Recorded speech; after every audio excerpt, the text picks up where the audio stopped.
Job de vacances, les enfants sont-ils concernés? Nous allons répondre à cette question avec Sybille Poueton-Agua, activiste des droits de l'enfant et des personnes vulnérables. Et elle est également juriste. Madame Agua, merci d'être là. Bonsoir. Bonsoir, Madame la journaliste. Et je vais rectifier mon nom. C'est Poueton-Agua.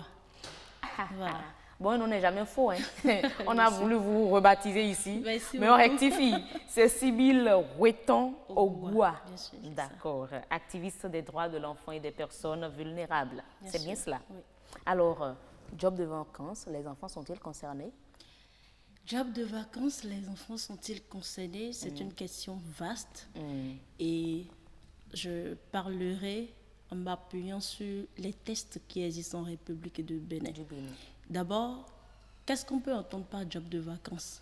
Les jobs de vacances peuvent être considérés comme de petites activités qui permettent à l'enfant de ne plus rester dans le même cadre que d'habitude.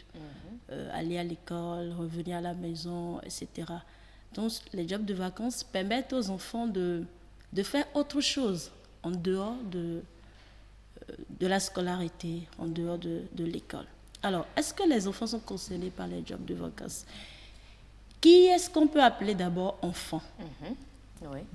Aux yeux de la loi et de la Constitution du Bénin, un enfant, c'est un être humain qui a entre 0 et 14 ans.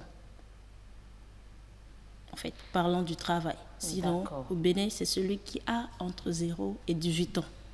Mais parlons du travail des enfants, c'est jusqu'à 18 ans l'âge limite.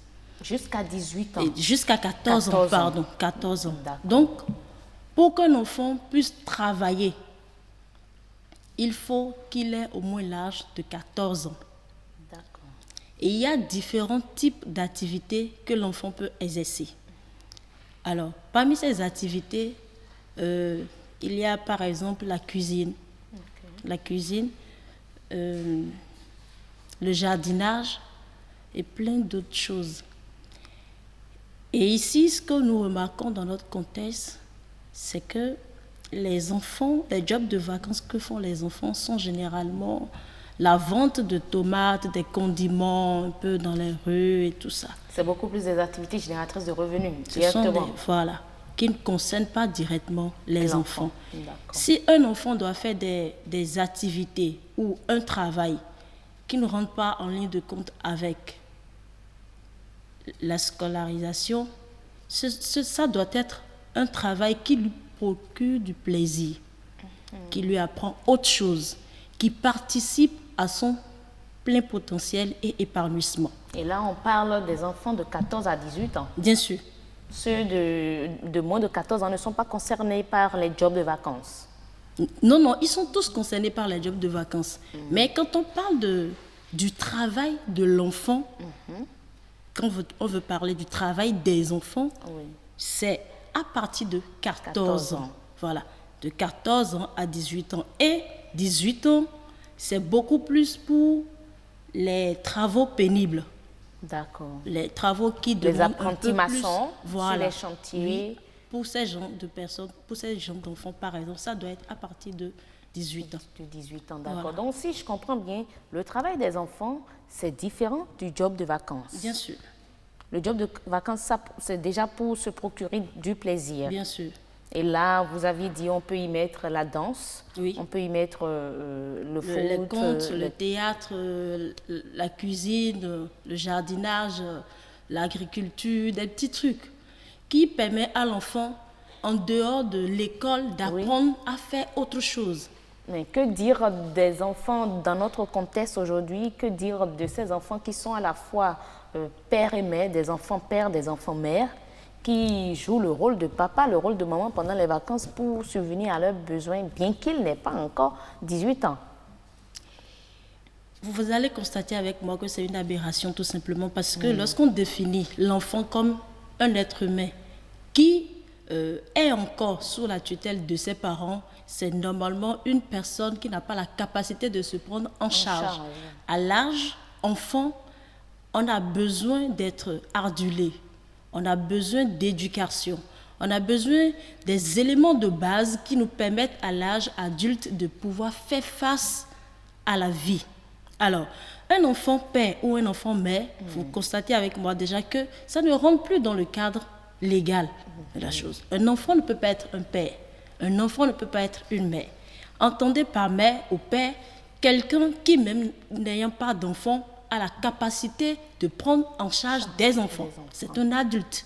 Et l'adulte, au sens de la constitution béninoise, c'est quelqu'un qui a au-delà de 18 ans. Au-delà de 18 ans. Donc, si vous voyez des enfants, père ou mère, donc ce ne sont plus des enfants. Et là, c'est une violation de leurs droits. Bien sûr, c'est une violation de leurs droits. Et non seulement c'est une violation de leurs droits, mais c'est également, comment je peux l'appeler? C'est de l'esclavage carrément. C'est bien fort. Hein? Oui, c'est très fort. C'est de l'esclavage parce que quand on comprend la signification de l'être sensible que constituent les enfants, on ne peut pas les soumettre à des travaux qui dépassent leur capacité. Un enfant ne peut pas être une mère, normalement, ni un père. C'est bien dommage, hein, parce que voilà des images qui soutiennent ce que nous sommes en train de dénoncer sur ce plateau. Et on voit ça des enfants qui n'ont même pas 10 ans, des enfants qui n'ont même pas, je dirais même pas l'âge de raison, mais qui mènent des activités, les parents sont à la maison et ce sont ces enfants qui leur apportent l'argent pour nourrir leurs frères, leurs soeurs, l'argent pour les inscrire à l'école. Donc si on comprend bien, pendant ces vacances aussi, en temps normal, on ne doit pas voir des enfants dans les feux tricolores en train de vendre des cahiers, en train de vendre des fournitures scolaires pour préparer la rentrée. D'abord, avec ces comportements, il faut que les parents sachent qu'ils sont exposés à des peines d'emprisonnement qui vont de 10 ans à 20 ans.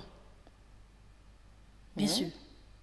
Et la loi de 2006 relative au déplacement des mineurs, la répression de la traite des enfants, ne badine pas avec.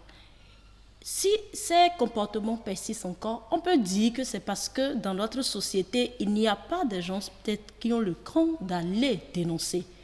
Et mieux, lorsqu'on dénonce, qu'est-ce qui se passe après?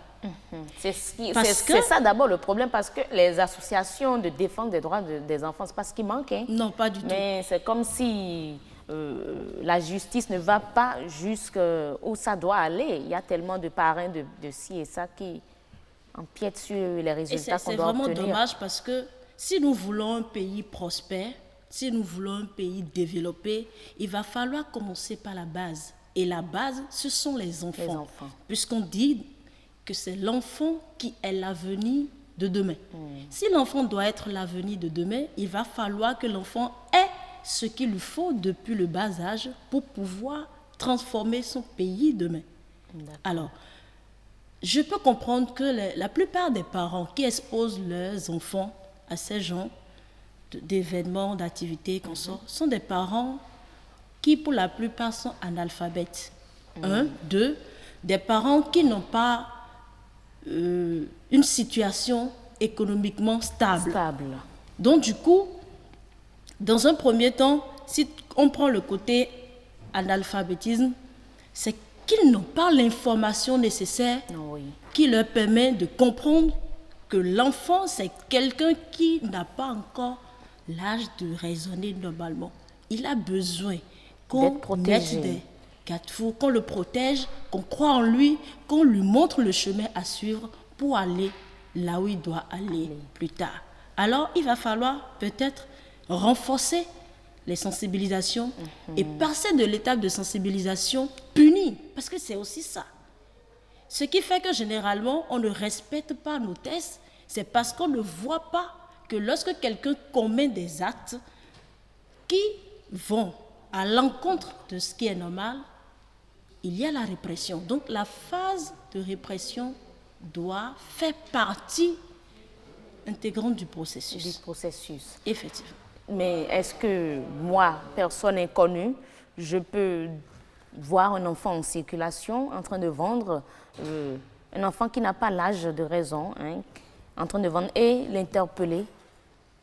Si je l'interpelle, je peux, moi, personne je ne dirais pas indifférente, mais qui n'a aucun rapport, aucun lien familial avec lui, aller dénoncer les parents?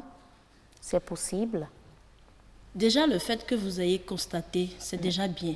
Quand vous constatez, si vous n'avez pas les moyens nécessaires pour empêcher cela, vous pouvez aller vers les organisations de défense des droits de l'enfant, des droits humains. Et eux, ils ont les mécanismes nécessaires pour pouvoir faire des enquêtes, parce que c'est ça aussi. Sans preuve, vous ne pouvez pas accuser les gens. Qu'est-ce qui vous prouve que l'enfant n'a pas l'âge légal?